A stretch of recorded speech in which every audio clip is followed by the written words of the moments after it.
గురుగారు ఇప్పుడు మనము ఆహ్, అంటే నిమజ్జనం చేస్తాము. విగ్రహం పెడతాము. 9 రోజులు నవరాత్రులు ఆరాధిస్తాము. ఆ తర్వాత మనకి అంటే ఎలాంటి వాటర్‌లో అయినా మురికి నీటిలో కావచ్చు, ఏ వాటర్‌లో అయినా అసలు నిజమైన పూజ సాంప్రదాయమైన అట్లా వినాయకుడిని అన్ని రోజులు స్మరించుకుని పూజలు చేసిన గణేశుడిని అలా విసిరేయడం వాటర్‌లోకి అది నిజమైన పూజా సాంప్రదాయమేనా?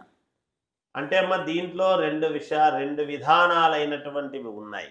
అంత పెద్ద విగ్రహాన్ని వినాయకుడిని మనము ఎక్కువ శాతం, ఎక్కువ కాలం పూజించుకోవడము కష్టమే.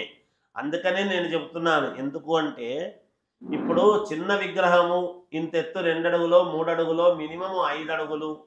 ఇంక లేదు ప్రపంచం అంతా చూస్తున్నారు గాబట్టి ఒక 9 అడుగులు అనేటువంటిది ఒక ప్రామాణికం. అవును. నవమము సంఖ్య అనేటువంటిది చాలా గొప్పది ఎప్పుడూ గూడా. హ్మ్.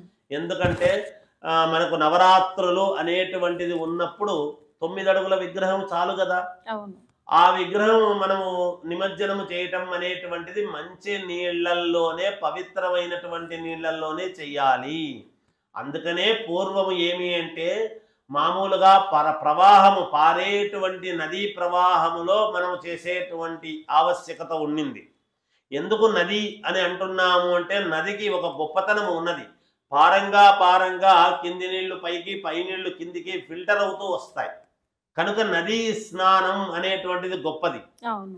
అందువలన అలా ఫిల్టర్ అవుతూ వచ్చేటువంటిది ప్రక్షాళన అని అంటాం దాన్ని. అట్లా ప్రక్షాళన అవుతుంది. అందువలన పారేటువంటి నదీ ప్రవాహంలో చెయ్యాలి అని ఉంది. ఇవాళ అందరూ ఏదో ఇంట్లో వాడినటువంటి నీళ్లు చేరేటువంటి కుంటల్లోనో, మురికి కుంటల్లోనో తీసుకుపోయి వేస్తూ ఉండేటువంటి దాని వలననే హాస్పిటల్స్ వీధికి పదవుతూ ఉన్నాయనేది గమనించాలి. ఖచ్చితంగా అంతకంటే గురుగారు. వేరే చెప్పాల్సిన అవసరం లేదనుకుంటాను నేను. మన చేతులారా చేసుకుంటూ ఉన్నాం. మన ఆరోగ్యాన్ని, మన నడవడికను, మన గొప్పతనాన్ని మనమే చేతులారా బుద్ధిపూర్వకముగా మాకదొద్దు మేము ఇటువంటి దాంట్లోనే వేస్తాము అని చాలా శ్రద్ధగా పూజిస్తారు. అన్నీ పెట్టి, అయ్యగారిని పిలిచి, ఏదో లైట్లు వేసి, డాంబిగాలు, డప్పులు అన్నీ పెడతారు. పెద్ద పెద్ద లారీలు 10 టైర్ల లారీలు మాట్లాడతారు. అన్నీ చేస్తారు. మురికి నీళ్ళల్లోకి తీసుకుపోయి ఏస్తారు. అది ఎంత అత్యంత హేయమైనటువంటి చర్య. ఎక్కడ ఏస్తున్నాము, ఎక్కడ చేస్తున్నాము అనేటువంటిది కూడా కావాలి గదా! ట్యాంకు బండి ఏమి పరమ పవిత్రమైనటువంటిది ఏమీ కాదు. ట్యాంకు బండులో అలా నిలబడితే ప్రతివాడు ఏం చేస్తుంటాడో అందరికీ తెలుసు నిలబడి. అందువలన అటువంటి చోట వేసేటువంటి ప్రక్రియ ఎందుకు అంతంత ఎత్తు చేస్తున్నారు? దేనికి? అదేమన్నా ప్రక్షాళన చాలా పరమ పవిత్రమైనటువంటి నీరా? కాదు గదా!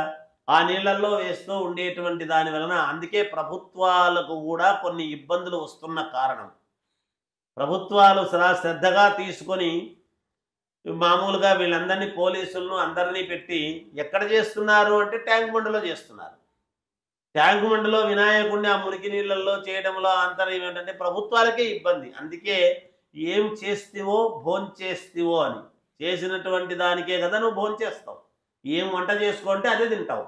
ఏ పదార్థం చేసుకుంటే దాన్ని నువ్వు తింటావు. ఏ ప్రక్రియ చేస్తే దాని ఫలితం నువ్వు అనుభవిస్తావు. దీన్ని బట్టి అందరూ తెలుసుకుంటే చాలా యోగదాయకముగా ఉంటుంది అని మాత్రమే తెలియజేస్తున్నాను. ఇంట్లో చేసేటువంటి వాళ్ళు కూడా వాళ్ళు తీసుకుపోతున్నారు కదా అని ఇస్తూ ఉంటారు. కాదు. మీరు మట్టివి గనక తెచ్చుకుంటే ఒక బకెట్‌లో మంచినీళ్లు పట్టి మనకు కూడా వచ్చేటువంటివి మరి మున్సిపాలిటీ నీళ్ళే గదా! పరిశుద్ధము కాదు గదా! అనుకోవచ్చును. కానీ ఇంత మురికి అయితే ఉండవు గదా! మనం తాగుతున్నాము, స్నానం చేస్తున్నాము గదా! కొంత ప్రక్షాళన ఫిల్టర్ అనేటువంటిది ఉంటుంది. అలా చేసి ఒక బకెట్‌లో నీళ్లు తీసుకొని, ఆ బకెట్‌లో మనం వినాయకుడిని నిమజ్జన చేసుకొని, అవి మన చెట్లకు గనక పోసుకుంటే చాలా యోగదాయకముగా ఉంటుంది. అందుకని చిన్న వినాయకుళ్ళను తెచ్చుకోండి. పెద్ద ఫలితాన్ని పొందండి.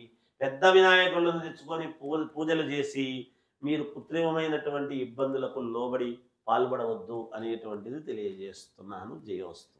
గురువుగారు ఇప్పుడు నార్మల్‌గా అందరికీ తెలిసిన విషయమే.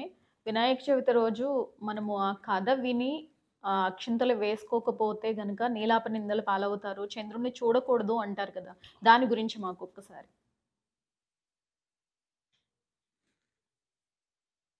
ఇక్కడ మనకు వినాయక చవితి అని అనంగానే శమంతకమణి అనేటువంటి ఒక నగ వలన, ఆ మణి వలన వచ్చేటువంటి కథ అంతా కూడా మనము చెప్పుకుంటాం. కథా సారాంశం అంతా కూడా వినాయకుడు పార్వతీ పరమేశ్వరులకు నమస్కారము చేసుకుంటున్నటువంటి సమయంలో ఆ పొట్ట అడ్డము వచ్చినటువంటి దాని వలన వంగలేనప్పుడు చంద్రుడు నవ్వాడు. ఎందుకు? చంద్రమౌళీశ్వరుడు కదా, మరి పరమేశ్వరుడి నెత్తిన కదా చంద్రుడు ఉంటాడు. ఆ చంద్రుడు నవ్వినందుకు గాను ఎవరైతే పార్వతీదేవి యొక్క తల్లికి బాధ కదా అలా నవ్వితే, అవును. నవ్వినప్పుడు తన కుమారుణ్ణి చూసి, తన మానస పుత్రుణ్ణి చూసి ఎప్పుడైతే నవ్వినాడో ఆ సమయంలో వినాయక చవితి పండుగ రోజు ఎవరైతే చవితి చంద్రుణ్ణి చూస్తారో వాళ్లకు అపనిందల పాలగుదురుగాక, నీలాపనిందలకు గురవుదురుగాక అనేటువంటిది ఒక శాపం. మరి అమ్మా నన్ను క్షమించు, నేను నవ్వడము తప్పు, పొరపాటే అని అన్నదానికి దీనికి మార్గం ఏమిటి, తరుణోపాయము? నన్ను చూసి ప్రజలందరూ కూడా ఆనాడు నీలాపనిందలకు గురైతే మరి నన్ను తిట్టుకుంటారు కదా చంద్రుణ్ణి, ఏమిటి సంగతి అని అన్నప్పుడు ఎవరైతే ఈ కథ అనేటువంటిది వింటారో వాళ్లకు ఆ నీలాపనిందలు అనేటువంటివి పోతాయి అని మళ్ళీ ఆమె వరానికి సంబంధించినటువంటి ఉపశమనము కూడా చెప్పింది అని మనకు కథా సారాంశం. అందువలన అది వినటము, అది చూసిన దాని వల్లనే శ్రీకృష్ణుడు కూడా అపనిందల పాలు కావాల్సి వచ్చినది. అవును. ఏదో శమంతకమణి అనేటువంటిది అడిగినాడని, నీవే తీసుకువెళ్ళావు అని, అది ఒక సింహం తీసుకుపోతే సింహాన్ని చంపి వెలుగుబంటి తీసుకుపోయింది, ఆ ఎలుగుబంటిని జాంబవంతుని చంపి జాంబవతి అని, ఇదంతా కూడా కథా సారాంశంలో చెప్తారు మనకు. అవును. అది అంతా వినడము వలన ఏమిటి అంటే మనకు మరి ఈ నీలాపనిందలు అనేటువంటివి భగవంతుడైనటువంటి శ్రీకృష్ణుడికే తప్పలేదు. మామూలుగా మాయావి శ్రీకృష్ణుడు ఏమైనా చేయగలడు, అటువంటి మాయావి అయినటువంటి శ్రీకృష్ణుడికే తప్పలేదు. మానవ మాత్రలు మనం ఎంతటి వాళ్ళము అని ఇలా చూడటం అనేటువంటిది మంచిది కాదు అనేటువంటిది చెప్పటం. అని చూస్తాను నాకేమవుతుంది అని మొండిగా ప్రవర్తించేటువంటి వాళ్లకు వెంటనే ఆ రోజే చూసిన వెంటనే క్షణంలోనే ఏదో జరుగుతుందని కాదు, ఎప్పుడో ఒకసారి మళ్ళీ వినాయక చవితి వచ్చే లోపల ఏదో ఒక నింద మొయ్యకైతే తప్పదు కదా. అది అవసరమా? చెయ్యొద్దు అని పెద్దలు చెప్పినప్పుడు దాన్ని సరే అని ఒక పద్ధతిగా విని జాగ్రత్త పడితే సంతోషం. అందువలన ఈ కథా సారాంశము దానికి వచ్చినటువంటి విధానము. అందుకనే ఎవరైనా అవిటి వాళ్ళు కానీ లేదా ఒక ఏదైనా లోపం ఉన్నటువంటి వ్యక్తులు ఎవరైనా కనపడితే మనము అయ్యో పాపము అనేటువంటి ఇది ఉండాలి కానీ నవ్వులాటలు పనికిరావు.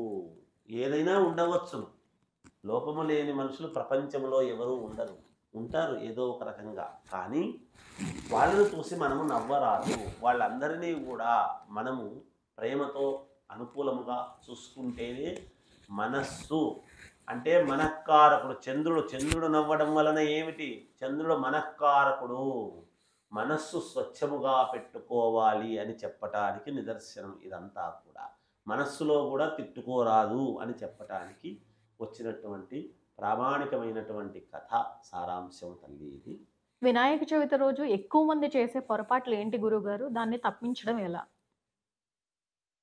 వినాయక చవితి రోజు ఎక్కువ మంది చేసేటువంటి పొరపాట్లు ఏమిటి అంటే పూజా వేదికలు పెట్టుకుంటారు చాలామంది ఇంట్లో కానీ లేదా మంటపాలు వేసేటువంటి వాళ్ళు కానీ అందరూ కూడా. అయితే ఆ వినాయక మండపము దగ్గరికి ఏదైతే ముందు వైపు కూడా ఒక పందిరి అనేటువంటిది వేయటం అనేటువంటిది చాలా యోగదాయకమైన విషయం.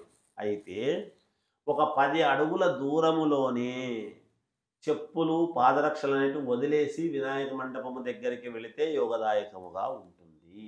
ముఖ్యంగా తెలుసుకోవాల్సినటువంటి విషయం. స్నానము చేయకుండా వినాయకుడి మంటపాల దగ్గరికి వెళ్ళరాదు.